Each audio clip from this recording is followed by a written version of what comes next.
کہتے سویرے سویرے آیا تو کہنے لگا پھر مجھے توبہ کرا دیں، آج کے بعد نہ جھوٹ بولوں گا، نہ حرام کھاؤں گا، نہ شراب پیوں گا۔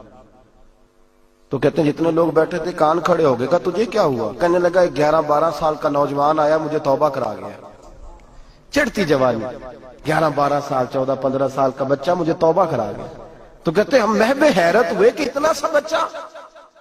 تو کہتے ہیں کسی نیک باپ کا بیٹا تھا، کسی پرہیزگار ماں کا بیٹا تھا، گھر میں تربیت ہوئی۔ اتنے بچے تو خانقاہ بھی نہیں جاتے، اتنے سے بچے تھوڑی کسی ادارے کے فارغ التحصیل ہوتے ہیں، کس مدرسے سے پڑھے ہوتے ہیں؟ کہتے چھوٹی سی عمر۔ تو کہا جناب آپ کو کیسے ملا؟ تو وہ شخص کہنے لگا حضور کل میں گیا بازار، میں نے بغداد کے چوک سے 10 کلو مچھلی بھی خرید لی اور کچھ اور ضرورت کی چیزیں بھی، مہمان آنے تھے، وہ سارا کچھ خرید کے میں جب نکلا تو سامان زیادہ ہو گیا۔ چوک میں مزدور بیٹھے ہوتے تھے، میں نے کہا بھئی میرے ساتھ فلاں محلے تک سامان پہنچانا ہے۔ وہ بچہ کہنے لگا چچا اگر میں چلوں تو؟ میں نے اس کو ایڈریس وغیرہ بتلایا تو 3 دینار مزدوری طے ہو گئی سامان گھر پہنچانے کی۔ کہتے میرے ساتھ وہ نکلا اور جب رستہ طے کرنے لگا تو رستے میں گرمی بڑی سخت تھی، ظہر کا وقت تھا، ذرا ہم نے چند قدم اٹھائے، 2-4 گلیاں گزرے تھے کہ اذان ظہر کی آواز آنے لگی۔ تو کہتے ہیں بڑی منت کے انداز میں، بڑی گزارش کے انداز میں میری طرف دیکھا، عمر چھوٹی سی ہے، کہنے لگا چچا اگر اجازت مل جائے تو میں ظہر کی نماز پڑھ لوں۔ کہتے ہیں میں ایک جگہ پھٹے پہ بیٹھ گیا اور گپے کرنے لگا، سامان وہاں رکھا، میں نے کہا پڑھ لے نماز۔ کہتے ہیں بچہ نماز پڑھنے چلا گیا، باقی لوگ دیر سے آئے، وہ نماز پڑھ کے جلدی آ گیا۔ میں نے کہا بیٹے تو جلدی آ گیا ہے؟ کہنے لگا اس لیے جلدی آیا ہوں کہ آپ یہ نہ سمجھے یہ کام چور ہے، میں نے نفل چھوڑ دیے ہیں، فارغ ہو کے پڑھ لوں گا۔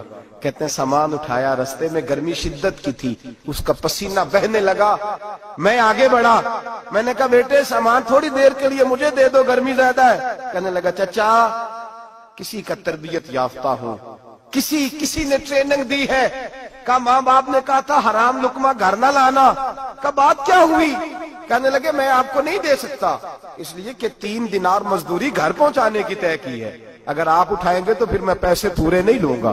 دامان نے توکل کی یہ خوبی ہے کہ اس پر پیبند لگے ہوتے پر دھبے نہیں ہوتے، میں پھر مزدوری پوری نہیں لوں گا، پیسے کم لوں گا۔ کہتے ہیں میں محو حیرت ہو گیا، اس جوان کی بات نے میرے سارے وجود تھر تھر کبا ڈالا کہ اس دور میں اس قسم کے لوگ۔ کہتے ہیں گھر لے گیا اس کو، میں سامان رکھا، میں نے کہا تم یہاں ٹھہرو میں 3 دینار مزدوری لاتا ہوں۔ کہتے ہیں پیسے لینے گیا تو بیوی کو بتایا بڑا نیک ہے، بڑا پرہیزگار جوان ہے، کہنے لگی روٹی پکی ہوئی ہے، اسے کہو دوپہر کا کھانا کھا لے۔ کہتے ہیں میں باہر گیا، 3 دینار تھمائے، میں نے کہا بیٹے ایک بات مانو گے؟ تو کہتے ہیں 3 دینار دے کے کہنے لگا اب تو آپ مالک ہو گئے، میں نے نمک کھا لیا ہے، اب تو ہر بات مانوں گا، اصلہ نال جے نیکی کریے نسلہ تاک نہیں بھول دے، میں اب ہر بات مانوں گا۔ تو میں نے کہا دوپہر کا کھانا کھا لو۔ کہتے ہیں اس کی گردن جھک گئی اور بڑے دھیمے لہجے میں کہنے لگا میں نہیں کھا سکتا، میں نے روزہ رکھا ہوا ہے، روزہ رکھا ہوا ہے، نفلی روزہ رکھا ہوا ہے۔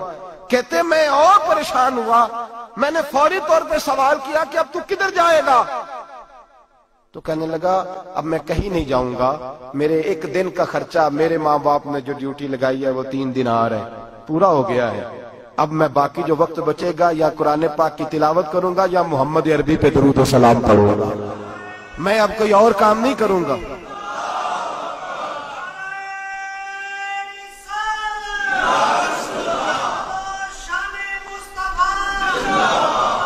شخص کہنے لگا کہ میں نے کہا افطاری کر لینا، کہنے لگا مجھے مسجد بتا دو، میں جا کے اللہ اللہ کرتا ہوں، مجھے شام کو لے آنا۔ افطاری ہمارے ساتھ اس کی طے ہو گئی، مسجد چلا گیا، مغرب بعد لینے گیا تو کہنے لگا عشاء کے بعد آنا، اب تو میں نے پانی سے افطار کر لیا، کھانا کھانے جاؤں گا تو جماعت رہ جائے گی۔ کہتے ہیں عشاء کے بعد میں لایا، اس کو کھانا کھلایا، رات گہری ہو گئی تو میں نے کہا تو سو نہیں جاتا؟ کہنے لگا کوئی عرض نہیں، کبھی دور مزدوری کرنے نکل جاؤں تو رہ بھی جاتا ہوں، گھر والوں کو پتا ہے۔ کہتے میں نے مسافر خانہ کھولا، یوں سمجھیے ڈرائنگ روم بیٹھک میں نے کھولی، اس کو سلا دیا، میں اور میری بیوی اپنی معذور بیٹی کو روٹی دینے گئے اور ہم نے جا کے اس کو کھانا کھلایا جو ٹانگوں سے معذور تھی، اور ساتھ کہا کہ بیٹی آج بڑا پرہیزگار جوان ہمارا مہمان ہے، آج چڑھتی جوانی اور تقوی کی روشنی اس کے چہرے سے چمکتی ہے، کیا بات ہے، بڑے ہی اچھے گھرانے کا تربیت یافتہ ہے۔ کہتے ہیں بچی کو کھانا کھلا کے لوٹے،